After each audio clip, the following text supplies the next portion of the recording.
We all know extraordinary people who do extraordinary things.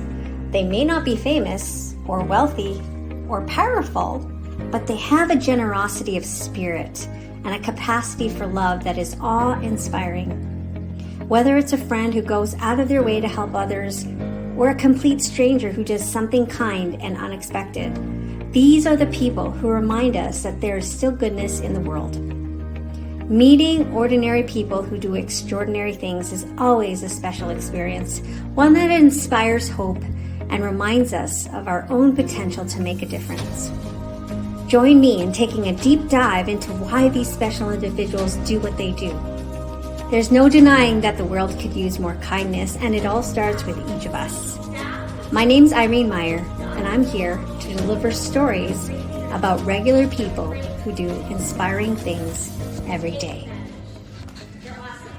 Hello, everybody. I am really honored to share with you a bunch of information. And today, my first guest ever is, I want to say eventually world renowned, but you know what? That's what we can aim for, right? Kiet is aim for world renowned. Anyways, Dr. Kiet Tran out of Toronto, Ontario, Canada. He's going to be sharing with me a little bit about what he does, his story. I was really impressed to read what he had on his LinkedIn. But one of the biggest things that I saw in Dr. Tran's profile was the fact that he focused on something that you wouldn't naturally actually guess he would. So you're going to hear his story, and I loved listening to what he talked about when we first met. That I had to interview him. I think he has a lot to share. Anyways, I really wanted to kind of introduce you guys to him. He is the president and founder. I want to get this right, so I'm reading. He's a president and founder of the Canadian Physicians Pension Plan, which we're going to hear about, by the way. He also is the founder of his podcast. Now, what was your podcast called again? It was really interesting. How is my financial health doc? How is my financial health doc? I really thought that was really clever. Now being you can listen to him on Apple, Spotify, iHeartRadio, and Stitcher, and Amazon. So he's all over the place, guys. So I can imagine his podcast, even after today, we're going to get a lot of listeners out of this, Vu. So let's just get right into it, if you don't mind. Yeah, absolutely. Awesome. Well, I guess the first thing I want to share with my audience as well as your audience is tell us a little bit about your background. Yeah, well, Irene, thank you very much for having me on your show. And I am extremely honored to be your first guest. So thank you very much for thinking of me. So a little bit about myself, like I'm a physician, I'm an emerge physician. I've been practicing since 2000. Originally trained in Montreal, so trained in the French system. If most of you know, there's a separation in Quebec between the French and the Canadian system when it comes to medicine. So I trained in the French system and spoke French, and eventually came to Toronto in 2000. And I've been in Toronto ever since. And I'm an emergency physician. Recently, also started doing long-term care medicine. And at the same time as doing emergency medicine, I've also been doing family medicine. So I've been doing all three types of frontline medicine since 2000. Eventually ended up doing a master's in education, which becomes relevant to why I'm doing this. And also ended up doing an MBA over the course of these 22 years. And so now I'm practicing still as a clinician in all three types of frontline medicine. And as you mentioned, I created and co-founded with a pension lawyer, the Canadian Physicians and Professionals Pension Plan, which is very important to myself and this lawyer partner that I have. Wow. So two different types of industries. I'm actually curious, why did you end up founding this pension plan company? Well, it's I've always asked myself the question. So in Canada, physicians are employees, quote unquote, of the state, but we're not really employees per se. We work for the state. Our payer is a single payer, which is from the state. but we don't have an employee status. So we have a contractor status. I would say 95% of Canadian doctors are contractors to the government. And so the government pays us for that. But because we have a contractor relationship, we don't have a employer-employee relationship. Unlike the nurses, they have an employee relationship with the hospital. And so they get a pension. When you think of paramedics who are in the healthcare industry are also employees of the municipality or even the province. And so they have an employer-employee relationship.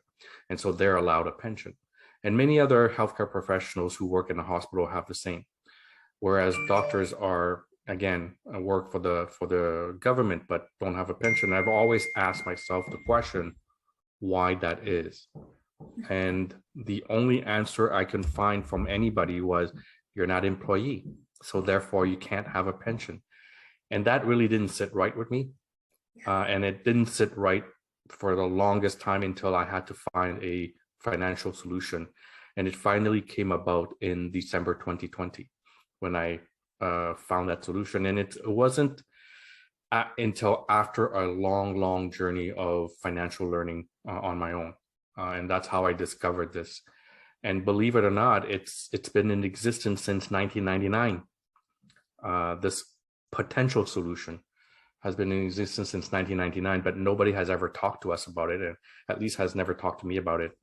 And when I surveyed my colleagues, none of my colleagues know about this solution, and yet available since 1999. And we're in 2020 when I started this.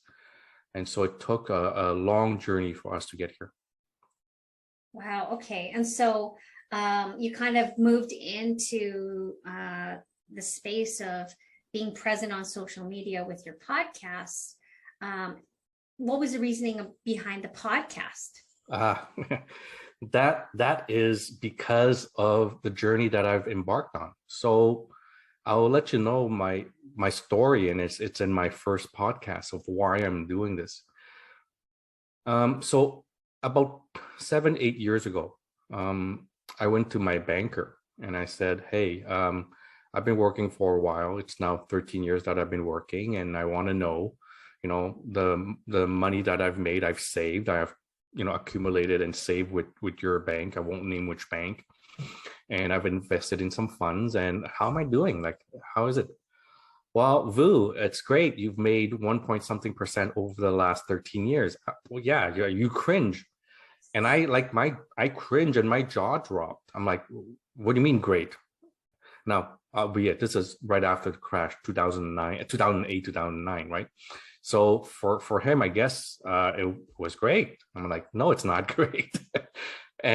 And I walked out of there extremely angry at myself, not at the banker. I mean, he did his job. He does what he needs to do. But myself, I'm like, how can you be so ignorant? How could you be so irresponsible? And it was at that time that I said to myself, no more. I cannot do this to myself. This is not possible. And that's when I realized, and I acknowledged at that point in time, that I had no personal financial literacy whatsoever. I trained as an emergency doctor. I focused my entire life to get into med school, get into family medicine, do my focus on emergency medicine, get into emergency medicine, train as a doctor, and I was ready to go as a doctor. But I knew nothing else about personal finance. And, and so it was natural, it was sort of normal that I would make such mistakes. And then knowing that, I realized, oh my God, I lost 13 years of my financial life. And that's when I said to myself, I need to start learning. So I went on a journey of learning, bought a whole bunch of books on personal finance, financial literacy, understanding investing, understanding estate planning, understanding retirement planning, really truly understanding insurance, because I really wanted to understand how insurance can help me with my financial security. So ended up partnering with a financial planner and just bombarding him with all sorts of questions as I'm reading. Hey, how about this? The book says this. What are your thoughts on that? So just over the last probably 6, 7 years, just learn and learn and learn and listen to podcasts of all sorts of podcasts of different countries, just to get a sense of what people are talking out there. And then I realized, oh my God, I've got all this knowledge that no doctor has. It's not something that we do. We don't listen to financial podcasts. We would listen to medical podcasts, and read the New England Journal of Medicine. But how many of us would sit around and listen to financial podcasts? None of us. And so I decided, you know what, because of my background in education, and I've always been an educator, I'm like, well, I mean, maybe I should teach this. I should just make sure if this is available for all of us. And I, in speaking to my colleagues, everyone was in the same boat I was, not having this financial literacy. And that's when I decided I need to now teach this to my community. And when I say my community, I'm talking about healthcare, because nurses are the same, dentists are the same, physio, chiro, dietitians, we're all in the same boat. We are so focused in our craft, in our vocation, that we haven't really been taught properly personal finance. So I asked myself, what is the best way to communicate this? What's the best way to teach it? And I'm a national and international speaker for a long time, but in medicine. So I'm saying, okay, well, let's do that. And then the pandemic hit. And then the conferences were not possible. Workshops were not possible. I'm like, well, I'm itching to teach. I'm itching to do something. How do I do this? And, I'm a good presenter, but I can't write to save my life. So people have been asking me, why don't you write books? I'm like, no, I can't read and I can't write. Jokingly, I don't want to do it. I got the worst writer's block. So I'm like, okay, I need to talk. I need to express myself. And someone said, Vu, why don't you do a podcast? And I'm like, well, what's a podcast? He taught me what podcasts are. How do I get set up? So he helped me set it up, helped me set up the first podcast. And curiously, this was during the time of the pandemic. So as an emergency physician and family physician in long-term care in Toronto, specifically in Canada, there was a rule that you couldn't work across two facilities because of the fear of, transmitting the disease from one facility to the next. And so I couldn't work in the emergency department for almost 6 months because I had to keep up my work in long-term care. I couldn't abandon my residence in long-term care. I could not go to work in emergency medicine and someone would take my shift. That's not an issue. But if I chose emergency medicine, who would take my shift in the long-term care? Nobody would. And so I decided to not do emergency medicine. So I was at home most of the time, except when I went to see my residents in long-term care. And so I had lots of time. And with that time, I did the podcast, learned editing, learned recording, different mics, different sounds, etc. And that's how the podcast grew. And over time, people were telling me, oh my God, I love that podcast. I love what you're saying. And it resonates so much with me. And that's what gave me the motivation to continue. And it's also an internal motivation. As a person, I like to teach. I like to share my experiences. I have no shame in sharing my mistakes. So if you hear in my podcast, a lot of the times, all the mistakes I've made throughout life, especially in personal finance. So I love to share that. Wow. I think that's probably why I was so drawn to you, because like you, just wanting to share information, really, because that, like we both have said this, me on different occasions, that we just don't get the financial education we need. Not to mention the fact that, you have your job, I had mine. I can even say this across industries, teachers probably, right? Again, like they need someone to help them on the financial side of things because they're there to educate our children. And so I think that can apply to any industry. If you're talking about, what your peers don't know, I think everyone can actually say that. Now, you had touched upon, why the pension company. You even talked about the podcast, which is amazing. And I think maybe if you wanted to expand on this, you did touch upon it. What is it that you think a lot of physicians, doctors need that you can provide to them besides the education? I guess that would probably be like a generality. What else do you think they would get from the most? Well, I hope they get the most from the podcast and from the sharing of experiences. I have different guests on my podcast to talk about their own experience and also solutions. But my hope is physicians and dentists, because they're called the pension I created is called the Canadian Physicians and Professionals Pension Plan. So it's not just for physicians, it's for dentists, it's for financial planners like yourself, it's for accountants, it's for lawyers, it's for small business owners. Essentially, it's for anybody who has a small business corporation. And the reason is because all of us, independent workers, contractors, small business owners, we don't have an employer, right? We're all self-employed. And so, but everybody deserves a pension and everybody deserves a great pension. Yeah. And so that, I hope that people understand that. What I think physicians should get out is they need to realize, and not everybody does, unfortunately, and that's the hard part of the education, is that not everyone realizes and acknowledges that they are making financial mistakes along the way until someone points it out to them, right? It's the old adage, you don't know what you don't know. Yeah. And so if you don't know you're making mistakes and nobody has told you you've made it, how would you know? You'd go through life not knowing you've made the mistakes.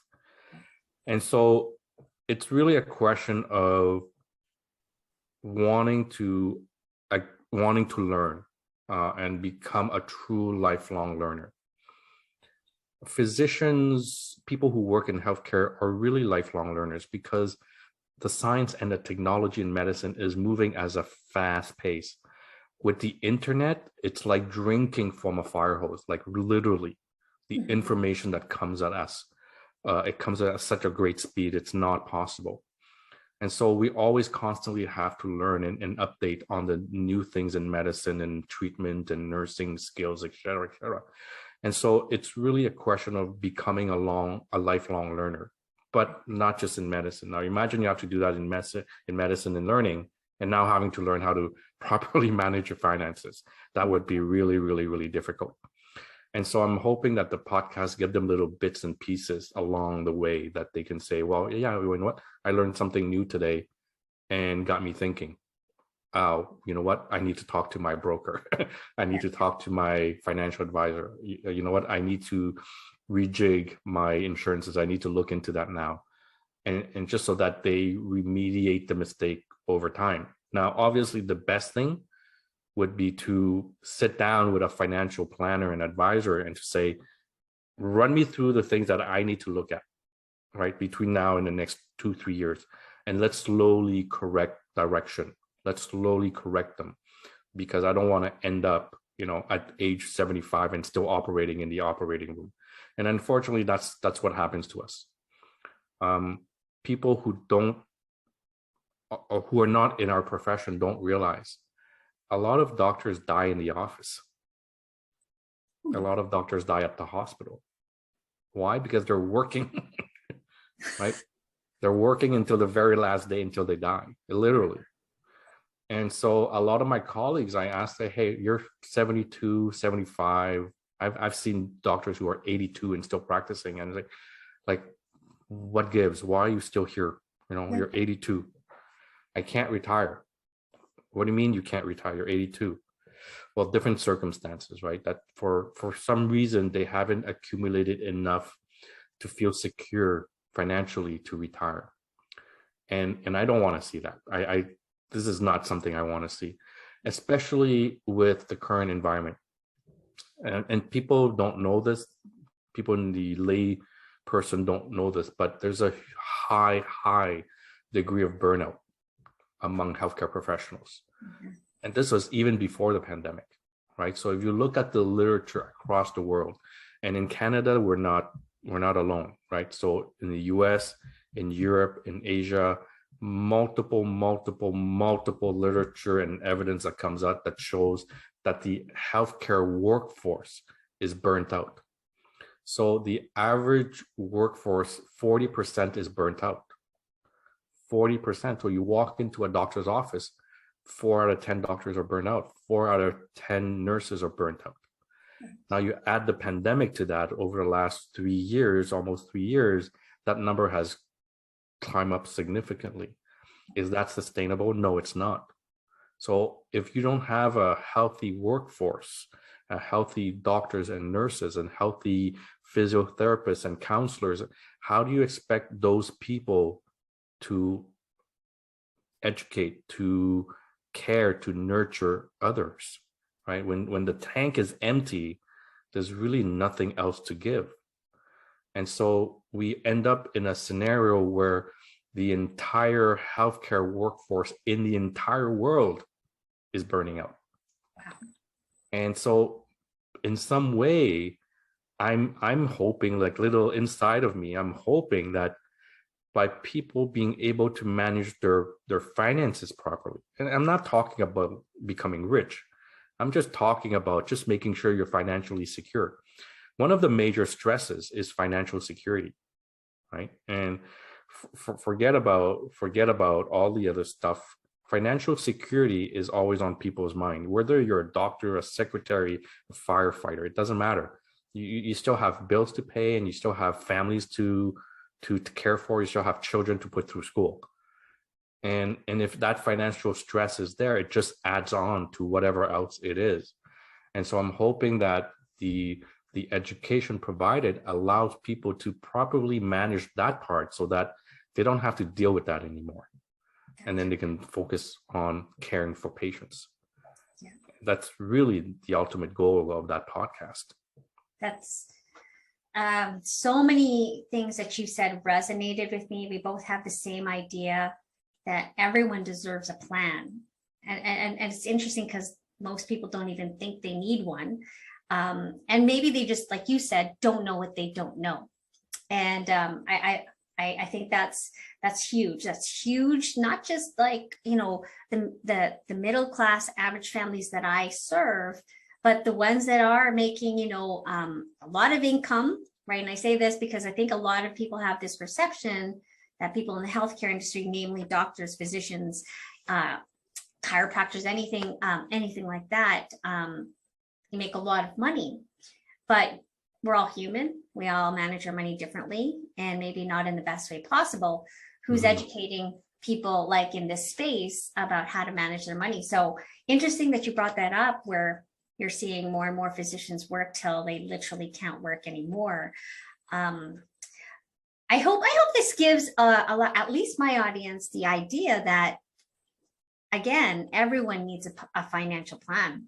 I did want to say one correction, and thank you for saying this, by the way, but I actually don't, I am not a financial planner, so I don't have the designation. I don't want anybody out there to get the idea that I'm trying to position myself as a financial planner. And I think most of you guys who watch me know what I do, but what I do is I serve the middle income market. So we both have very, very similar visions, except there are certain specific communities and niches that we both want to spread the word, but I think we both would spread the word to really anybody. So I hope you're getting value from this, guys. I guess this might be something you've already mentioned, but what would you say is the biggest mistake you've seen people in your community make in your experience working with them or talking to them? Oh, many.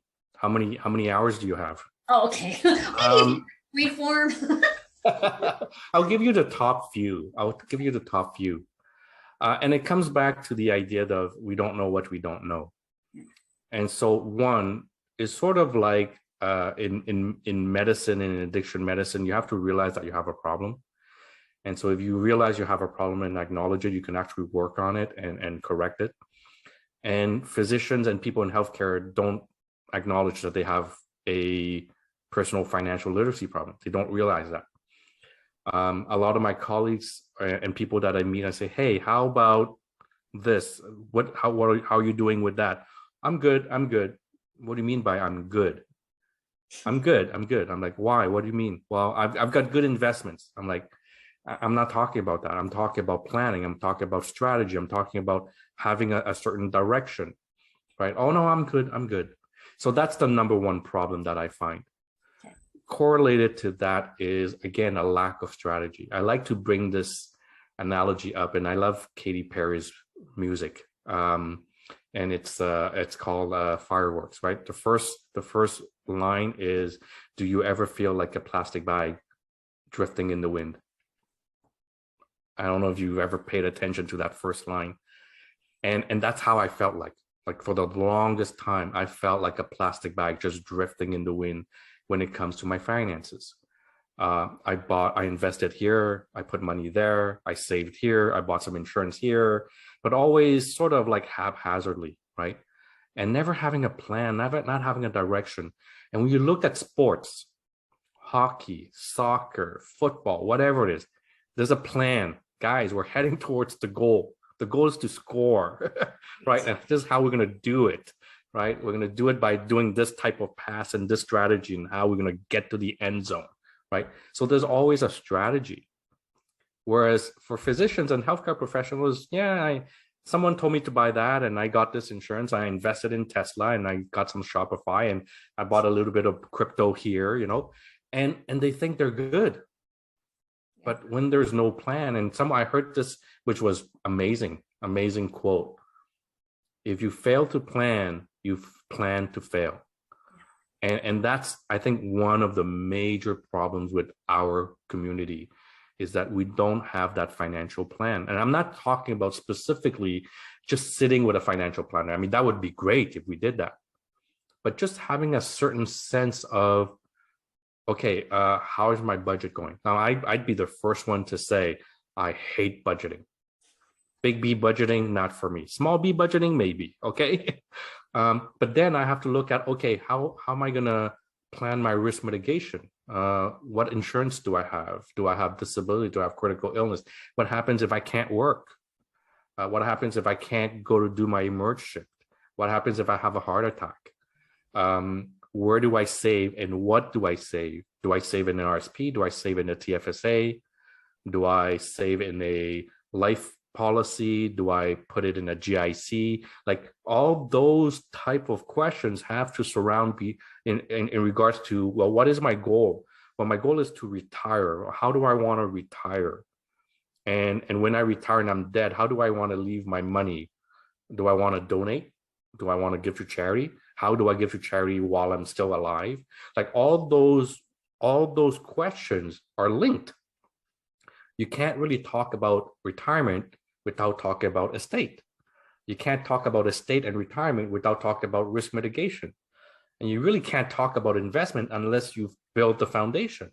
So all those are linked together, but unfortunately we buy things here, there, and in between we buy a Maserati, and then in between we buy a Mercedes Benz, which doesn't really fit with everything we want to do. But why not? I got the money, I might as well buy a Mercedes Benz, right? And so all these things, and I was like that. I was like that for 13 years.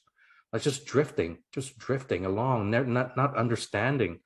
And one of the goals is making sure that people understand. Now, do they have to be experts like you are, Irene? No, I don't think we need to be experts. Because if we were experts like you are, we wouldn't be doctors and nurses, right? we do what you do.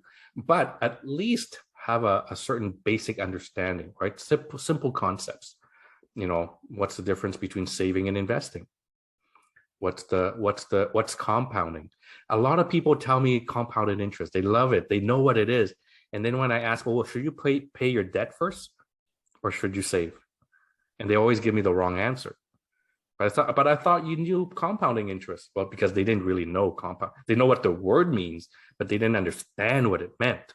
Right. And so, and people invest. They put the money, they bought Spotify and they bought Shopify and they bought whatever and then I say, okay, what's your risk tolerance? Well, what do you mean?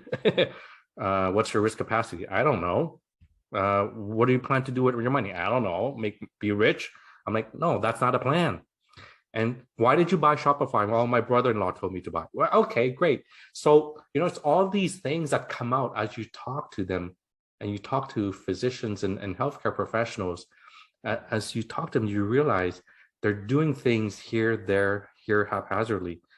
And we're all like that, unfortunately. because we don't have that sense of cohesion when it comes to personal finance literacy. And I will be the first one to admit I was like that. Maybe to an extent, I'm still a little bit like that, but I'm learning and I enjoy the journey as I go along. I'm learning. I'm like, oh, I didn't know this today. How come I didn't know this today? Because I didn't read about it, or things may have changed. Regulation may have changed. Tax laws may have changed. I'm like, oh, it's interesting. Okay, now based on what I know now from the tax law, what is it that I need to modify or correct, right? And so things are always constantly changing, and you always constantly have to learn. But again, this is not rocket science. This is definitely not neurosurgery. You know, this is definitely not opening up someone's chest and operating on their heart. Hell, it's not even as complicated as nephrology, right? And nephrology is very complicated. I don't know how those guys do it, but you know, doctors treating kidneys is probably the most difficult thing a doctor can do. But it's not even as complicated as that. And so, but it just takes time and a little bit of curiosity to say, okay, let me learn about all those aspects, all those domains of personal literacy. And people commonly mistake investment as personal finance. Wow. Investment is just one small piece. Yeah. In fact, the other pieces are more important. Yeah. And wow. So I think that's, in a nutshell, it's a question of, you know, not appreciating the fact that they need to learn about it. Yeah. Well, I mean, I know this wasn't, I'm not quite sure if we're going to be able to answer this question, but I did need to kind of spin off that answer you had. What do you say to, what kind of advice would you give to physicians or people in your community, or even any regular person, where we know that planning is so important? And you're very passionate about, you know, finances. I'm very passionate about finances and helping share the education. And actually gaining education. There are some people out there in my travels where they're just not interested. Like you said, I'm like, don't want to deal with budgeting, right? But we know that's such an important part. What kind of advice would you give to those people who are like, I know I need this, you said I need this, you know, but I don't want to do it. Give me some advice there. What would you say to them? My advice to them is, you want to avoid burnout. And it doesn't matter what profession. Yeah. Teacher, accountant, lawyer, doctor, dentist.